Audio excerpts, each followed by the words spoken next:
ജീവാത്മാവും പരമാത്മാവും എന്നൊക്കെ നമ്മൾ കേട്ടിട്ടുണ്ട്. വേണം ഒരാളെ കൊണ്ടുവരാം.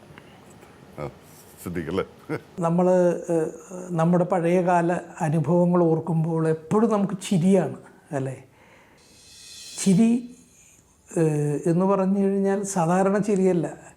ആ കഥകൾ കേട്ട് ആളുകൾ വീണ് കിടന്ന് ചിരിക്കുന്ന തരത്തിലുള്ള രസകരമായ ഒരുപാട് അനുഭവങ്ങൾ നമ്മുടെ ലൈഫിലുണ്ട്. ചിരിക്കാൻ വേണ്ടി ജനിച്ചവരാണ്, അല്ലെങ്കിൽ ചിരിപ്പിക്കാൻ വേണ്ടി ജനിച്ചവരാണ് നമ്മളെന്ന് നമുക്ക് തന്നെ നമ്മളെക്കുറിച്ച് തോന്നുന്ന ചില സന്ദർഭങ്ങളാണ് അതൊക്കെ. മറ്റുള്ളവരത് ശ്രദ്ധിക്കുമെന്ന് അറിഞ്ഞൂടാ.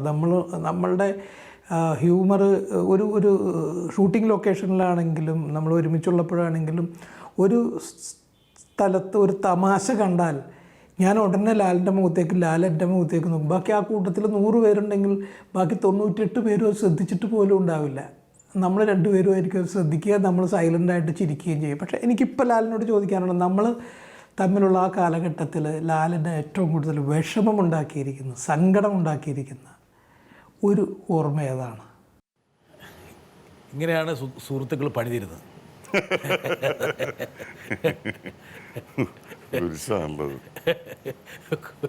എന്താ പറഞ്ഞ കുരിശായതല്ലേ? ഇതൊക്കെ ഇവിടുത്തെ നിങ്ങളൊക്കെ പേടിക്കേണ്ടത് എനിക്ക് സ്ക്രീനിൽ വരുന്ന ആളുകളെയാണ് തോന്നുന്നു. നിങ്ങളെ സമാധാനമുണ്ട്. കാരണം ഒരു കാര്യം പറഞ്ഞു വരുമ്പോൾ അറിയാം എങ്ങോട്ടാ പോകുന്നത് നമുക്ക് ഏകദേശം ഒരു ധാരണ കിട്ടും. ഇത് പെട്ടെന്ന് ഷാർപ്പ് കട്ടായിട്ടാ വരുന്നത്. വിഷമിപ്പിച്ച സംഭവം വേണമെങ്കിൽ പറയാവുന്നത്, അത് വിഷമിക്കും അല്ലെങ്കിൽ വിഷമിക്കേണ്ടി വരുമെന്ന് ചിന്തിക്കാതെ ആ സമയത്ത് ശരിയെന്ന് തോന്നിയപ്പോൾ ചെയ്തൊരു കാര്യമാണ് ഞങ്ങൾ തമ്മിൽ വേർപിരിഞ്ഞത്. അത് പക്ഷേ എനിക്കും സിദ്ദിഖിനും എൻ്റെ ഭാര്യയ്ക്കും മാത്രം അറിയാൻ പാടുണ്ടായിരുന്നുള്ളൂ ഇങ്ങനെ തീരുമാനം എടുത്തിരിക്കുന്നു എന്നുള്ളത്. തീരുമാനമെടുത്തത് മനോരമയിൽ അത് പബ്ലിഷ് ചെയ്യാനായിട്ട് കൊടുത്തതിന് ശേഷമാണ് ഞങ്ങൾ ആലോചിച്ചത് ഫാസിൽ സാറിൻ്റെ അടുത്ത് പറയേണ്ടതാണല്ലോ ഇത് ആദ്യം. കാരണം പത്രത്തിൽ വന്നിട്ട് വായിക്കേണ്ടെന്നൊരു കാര്യമല്ല ഇത്. അപ്പോൾ വൈകിട്ടൊരു 7 മണിയായിട്ടുണ്ടാവും. ഞങ്ങൾ ഉടനെ കാറെടുത്തിട്ട് ഫസാറെന്ന് മദ്രാസിലാണ്, ഞങ്ങൾ നേരെ മദ്രാസിലേക്ക് വിട്ടു. ഞാൻ ഓടിച്ചു, സിദ്ദിഖുണ്ട്.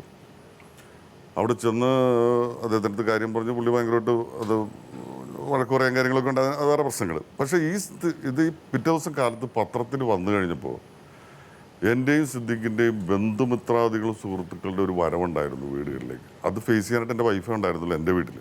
സിദ്ദിഖിൻ്റെ വീട്ടിൽ ആർക്കും ഒന്നും അറിയാനും പാടില്ല. അത് ശരിക്ക് ഒരു മരണ വീട്ടിൽ വരുന്ന പോലെ ആയിരുന്നു പലരും വന്നത്. എന്തിനാണ് എല്ലാവരും ഇങ്ങനെ നിങ്ങൾ പിരിഞ്ഞത്? ഒരു അനിവാര്യതയാണോ? അത് എന്താ പറയുക, അത് കാരണങ്ങളുണ്ട്, കാരണങ്ങളില്ല എന്ന് പറയുന്നില്ല, കാരണമുണ്ട്. പക്ഷെ അത് വളരെ വ്യക്തിപരമായിട്ടുള്ള കുറച്ച് കാര്യങ്ങൾ, പൊരുത്തക്കേടുകൾ, അതായത് മുന്നോട്ട് പോകാൻ പറ്റില്ല, അതൊന്നുമല്ല. അതിപ്പോൾ എന്താ പറയുക, ബ്രിട്ടാസിനോ അല്ലെങ്കിൽ ഇത് കാണുന്ന ആളുകൾക്കോ ഇതറിഞ്ഞിട്ട് പ്രത്യേകിച്ച് യാതൊരു ഗുണം ഉണ്ടാകാൻ പോകുന്നില്ല. ചിലപ്പോൾ കുറേ പേരെയൊക്കെ മനസ്സുകൊണ്ട് വേദനിപ്പിക്കും ആ കാര്യം പറഞ്ഞു കഴിഞ്ഞാൽ. അതങ്ങനെ തന്നെ ഇരിക്കുന്നത് നല്ലത്. അല്ല, നിങ്ങളൊരു പബ്ലിക് പ്രോപ്പർട്ടിയാണ്. ഞാൻ പറഞ്ഞിട്ടൊരു മുതലാണ്, ഞങ്ങളുടെ പൊതുമുതലാണ്. അപ്പോൾ ഈ പൊതുമുതലിനെ ബാധിക്കുന്ന ഏത് കാര്യങ്ങളും പബ്ലിക്കിന് ഇൻട്രസ്റ്റ് ഉള്ള കാര്യങ്ങളാണ്. അതുകൊണ്ട് പബ്ലിക്കിന് പ്രയോജനകരമാണോ എന്ന് ചോദിച്ചാൽ പ്രയോജനകരമല്ല. ഉദാഹരണം പറഞ്ഞാൽ മലയാള മനോരമ, മാതൃഭൂമി, ദേശാഭിമാനി, കേരളാമതി, ഈ പത്രങ്ങളിൽ അടിച്ചു വരുന്ന വാർത്തകളൊക്കെ പ്രയോജനകരമാണോ എന്ന് നോക്കിയിട്ടല്ല പത്രാധിപന്മാർ ആ വാർത്ത കൊടുക്കുന്നത്.